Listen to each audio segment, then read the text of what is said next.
জল স্পর্শ করলে যে কোনো প্রাণীরা হয়ে যায় পাথর। মনে হতেই পারে এটি কোনো রূপকথার গল্প, তবে না, এটি কোনো রূপকথার গল্প নয়। সত্যি এমন আজব জলাশয় এই পৃথিবীতেই রয়েছে। দর্শক চলুন তাহলে জানা যায়। হ্রদটির নাম নেত্রন। তানজানিয়ার উত্তর প্রান্তে রয়েছে এটি।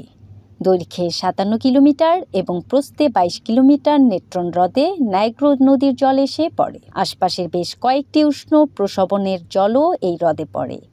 খনিজে সমৃদ্ধ এই হ্রদের জল 2011 সালে নিক ব্রাউন নামে এক ওয়াইল্ড লাইফ ফটোগ্রাফার নেত্রন হ্রদের সামনে গিয়ে চমকে যান। হ্রদের পাড়ে ছড়িয়ে ছিটিয়ে পড়েছিল অসংখ্য পশু পাখির দেহ। ব্রাউন জানান, সেগুলো দেখে মনে হচ্ছিল যেন কোনো পাথরের মূর্তি সাজিয়ে রাখা। রহস্য জানতে শুরু হয় গবেষণা।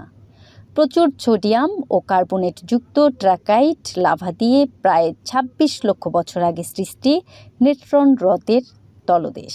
জলের তাপমাত্রা থাকে 60 ডিগ্রি সেলসিয়াস, ফলে জল দ্রুত বাষ্পীভূত হয়ে যায় আর তলদেশে পড়ে থাকে জলের মতো তরল লাভা, দেখতে লাল, যা আকৃষ্ট করে পশু পাখিদের।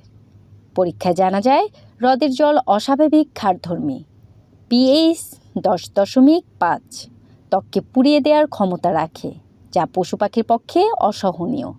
তাই সেখানে নামলে হয়ে যায় পাথরের মতো। ব্যতিক্রম শুধু ফ্লেমিঙ্গো পাখি। হ্রদের এই ক্ষারধর্মীর সঙ্গে নিজেদের খাপ খাইয়ে নিয়েছে এই ফ্লেমিঙ্গোরা। ফলে নেত্রন হ্রদের জলে ফ্লেমিঙ্গোদের জমাট দেহ খুঁজে পাওয়া যায়নি। প্রীতিলতা, তরঙ্গ টিভি।